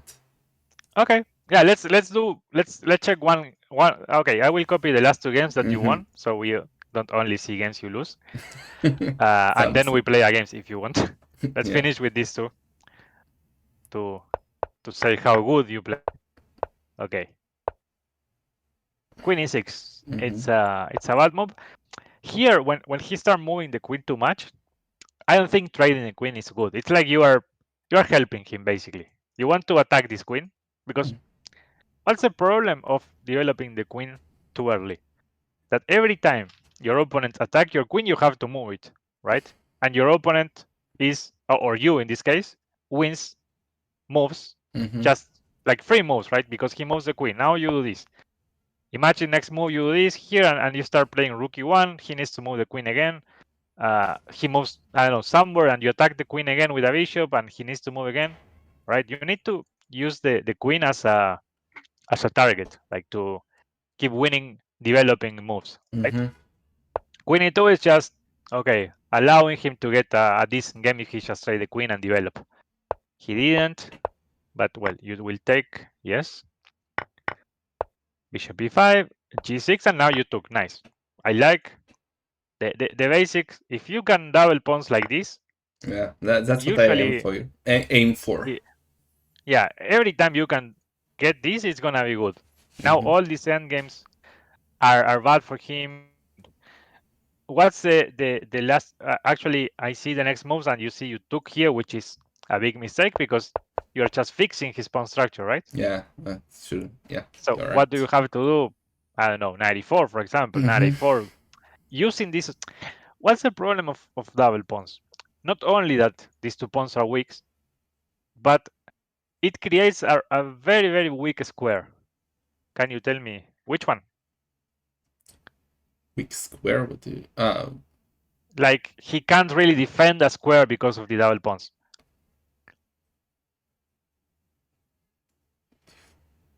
And that's the main problem with double pawns in general. The Any idea? No. Well, here, right, c5, in front of the pawns, you don't have a pawn that That, protects yeah, that's true. c5. So here, you don't want to trade the knight because he fixed the pawn structure. Yeah, Now I he want to has get bishop to pair, and the knight to c5 then, I guess, right? yeah, exactly. You do this or this. That's why Yeah. I told you these two moves, because I really want to use this square. And the other goal you should have here is trading this bishop for this bishop. In general, when you don't have the bishop pair, it's not always like this. There will be exceptions, but as a general rule, would be nice to trade the bishop, so he loses the advantage of bishop pair. It's like bishop pairs together is like a plus he has, only because he has the two bishops, right? If you trade these bishops, now the bishop against a knight, it's more or less even. And if he still have these two double pawns, you might be better. This is the move, or this is the move. You want to uh, start thinking how pawns matters a lot, right? Double pawns are weak, creates a very weak square on c5, and you want to use that for your advantage. So okay, taking is a bit, everything you did right with bishop takes Yeah. c6, you just ruin it here, right? With this c takes Yeah. d5. So now you develop the pieces, and I would probably try to think bishop e5 at some point. I want to try the bishop, as I told you, but 95 is also good. Rook e1, c3. Problem is, yes, I was thinking he might take this pawn at some point. Maybe you No, should go yeah. b3 and just forget about that, or a3. Mm-hmm. Probably b3, so his rook is not bothering you later. So rook a1, c takes, rook e4, knight c6, nice. You took the pawn. More or less even. Like, you went knight c6, and now did you see any reason why you didn't take on a7? Maybe the pin was annoying, or you Because didn't see it. no, I saw it, but I thought I will be trapped, like I won't be able to move the knight, but he doesn't have anything to go there, so I think it's... Exactly. I mean, you have to think that, because yes, if he attacks, if he plays whatever, Mama, bishop may I c5, have cookie? No, you're Diabito. losing. Roll But back to well, kitchen. he can't. Oh. And now your next move is probably gonna be rook a3, so the rook is defended, right? Or rook a5 to play knight c6 and defend and attack the bishop. McCausland, thank you so much for the 5 gifted subs. Man, how you doing? Appreciate that a lot. Thank you, thank So you. Yeah. okay, knight b4, h3, g4, okay, knight c6, and f3. This endgame, I mean, it's like this bishop is not being so good right now, and that is why you are not worse. In general, two bishops against knight and bishop should be an advantage for him, especially when, I mean, there's no advantage in the pawn structure. So He took f3. How do you win this? Did he blunder something? Now he can take. I don't know. What was your idea? Maybe rook b1? Because the rook is defended, right? Mm-hmm. What did I do? I don't remember. Like he went a3. Mm-hmm. Here. Yeah, because I'm just wondering, maybe it was time travel. Because yes, it's 36 move. This is 3+2. Probably it's time travel. But in this position, he's not blundering the bishop here. Yeah. It's probably it's a draw, right? And here, I don't know, he goes rook f3 check, d3, and attacking this and the rook, probably losing at this position. Mm-hmm. But well, no, let's just focus on this move, right? This is the move that gives you a hard game, right? Because you do this, and then it's a very good game for you. You can play around these 2 points, these 2 pawns. Okay, and last one. This one is the one I just saw in the end, that you had knight g4. Okay, bishop. Do you know how this is called? Nope. It's Evans Gambit. It was played like by all players because the computer nowadays finds many ways to win an advantage. Bishop b6 is a good move if you don't want any complications, and usually people that play this likes to complicate the game. Bishop b6 is a good choice. But why not just eat it? You can take it with the bishop. I think I would take with the bishop, and I would go bishop e7. But this is just because I know how this continue and the theory. I guess bishop b6 will be easier to play. The only thing that you have to be careful is with a4, right? Yeah. What would you play? a6. Yeah, a6 or a5 always are good. You have to save the bishop. This is also he can take the. Actually, he could take here because he attacks f7. I was thinking that this would be bad for him, but he's taking f7, which is much worse for you. Yeah. So a6 is good. Now you took and bishop g4. Perfect. This is good in this situation. I was about to say that in general you don't want to take on d4, and you want to keep the center, right? You want to play like this, and if he takes, you takes, or just takes. But in this case, it's very concrete, and you're playing bishop g4 next, and he can't really hold this very easily. So I like it. Like, as a rule, I mean, if he plays castle, you do this, c3 here, d4, taking would be a mistake, right? You want to play bishop b6 and keep the center. If he plays immediately, you can't go bishop here because he takes e4, e5, I mean. So another pattern that you can remember is that you can take and give check, trade a piece, and then go d5. Like this is the typical position. I'm going a bit fast. This is called probably a weakness for white. You just want to castle, block this pawn with the knights, and it's all about having a healthy pawn structure, right? You don't want to have double pawns. You don't have to have weaknesses. This is very, very nice for you. So, okay, let's see how this went. 97. Here you miss a tactic, and your opponent also. A very important one. What I should have done instead of this? What did I do? No. What can he do after 97? Again. You have a piece that is hanging. No one is defending this piece. This will allow some tactics. He eats this, I eat this. Yeah, he perfect. Does that, and then I lose the bishop. Exactly. And then your king is exposed, the knight is coming. It's really, really bad if he sees this. So you probably want to play queen f6 here to attack this pawn. Maybe just knight and castle. Be careful with this. It's so castle. You went back. I guess again you should take, because think that he takes with the queen, you take the pawn. Yeah, that's. If he takes with the pawn, this is bad. Yeah, And also that's true. d5 is like opening the thing. I mean, imagine this, like all these pawns, and you have this. Your king is castle, his king is in the center.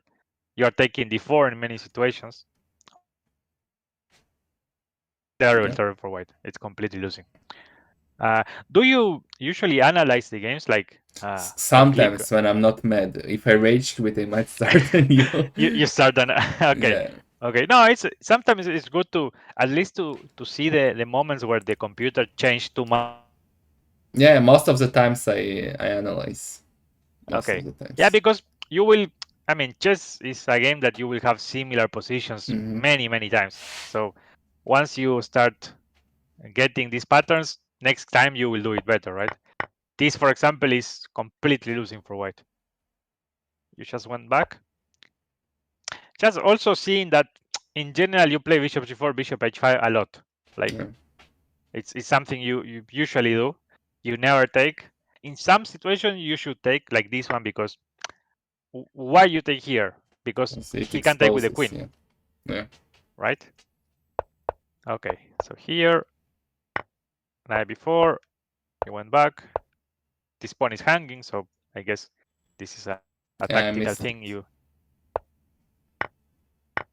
knight takes, bishop here. I was watching around here. So 95 perfect, knight takes, queen h4.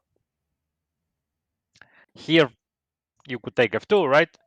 It's Oh, like that's there's a true. lot of tactics that if you start doing more puzzle rush, you will Mm-hmm. start seeing. And I mean, these tactics, if you improve these things, you can easily go from, I don't know, you have 11 or 1200 to even 1600 in not too much time. I think it's very easy to improve these things. Mm-hmm. Doing puzzle rush and playing, and maybe play a little less games and check a bit more the games you play. That's another advice if you want to, like, I don't know, if you are playing like I saw 25 games a day, okay, maybe play 15 Mm-hmm. and use the other time to see the games you play. That Yeah. could be a good thing. So here, okay, knight g6, you went back. Okay, this is again a tactic that if it's in puzzle rush Yeah. and someone tells you, Yeah. you will do it Yeah. always. Easy. Here you miss it twice, and in the Mm. end, well, you read the chat and you did it. Yeah. You cheater. You're like the Mexicans. that's not that's not PC. So queen f4. Okay, and here I saw it was with increment, so very nice. Queen d2, and then you won very easily. So no, this game was very nice. I mean, there's some moments where, uh, and also some patterns that you might be doing, like just for the next time you check your games, try not to find any 95 when it's not necessary, or Yeah. against the Sicilian, don't play like the same playing this setup too much, Mm-hmm. and against the Sicilian is not so good. So well, I guess if you want, we can play some game or something, or Well, yeah, let's do that's one with when you get a handicap when the leads reveal there. So let's do one and call it. okay. How you know how to do it? Well, you should know how to do it in Yeah, Lichess. I invite you in Lichess. What do we do? Like um time advantage or something like that? Whatever, something with handicapped. I don't know what the Let's options are. do okay, you will be white. One game, I will add you time. Let's do, I don't know, 30 seconds again, 3 minutes. Okay. Easy, full Jones. No.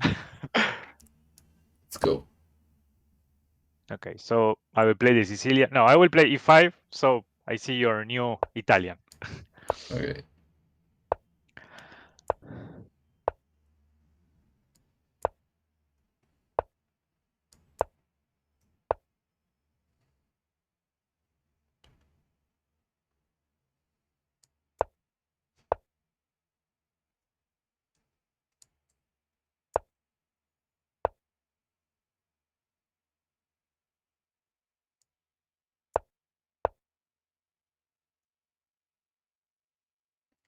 Alp. Too late. That's why you do h3 before. Oh my god, yeah.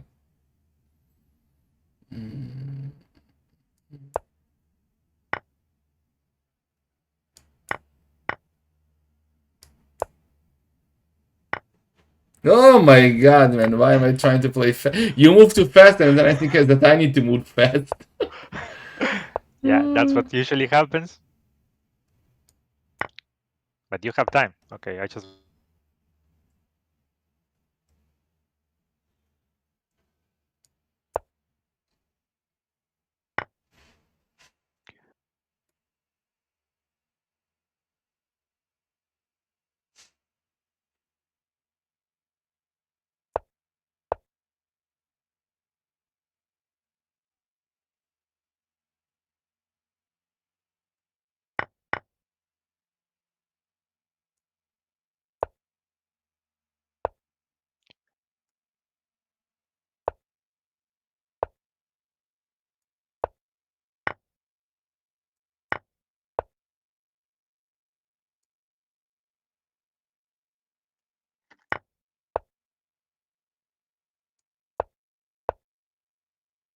you're fast. Very fast. Fast is my middle name.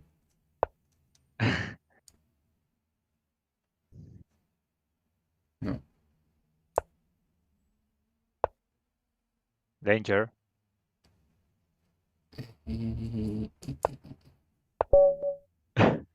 Fuck! Thanks God. If you went king e2, I was a bit worried because it's hard to win this one in like 10 seconds.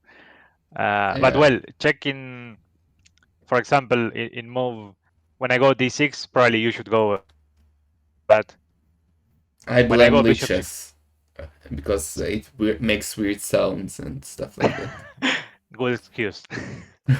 Well, hope you keep playing more than 2 weeks. To Yeah, no, I don't know who was we will do it the the same next week, FedEx. Prepare. Next Wednesday, 17 GMT, we do this again, and I will be at least 1350 plus. Mark my yeah. words. And also, I want you to stream when you do Pass Rush, and you have to get 20. That's your Stream. goal for next week. Okay. Okay, I'll try to do it. Thanks, Okay. Pleb. Was fun. Okay. Glad you like it. Bye bye. See you. Next Bye week. bye. Next week. Maybe put me on your Excel. Yeah, you will be there. Okay, See you. yeah. Bye See bye. you. Bye.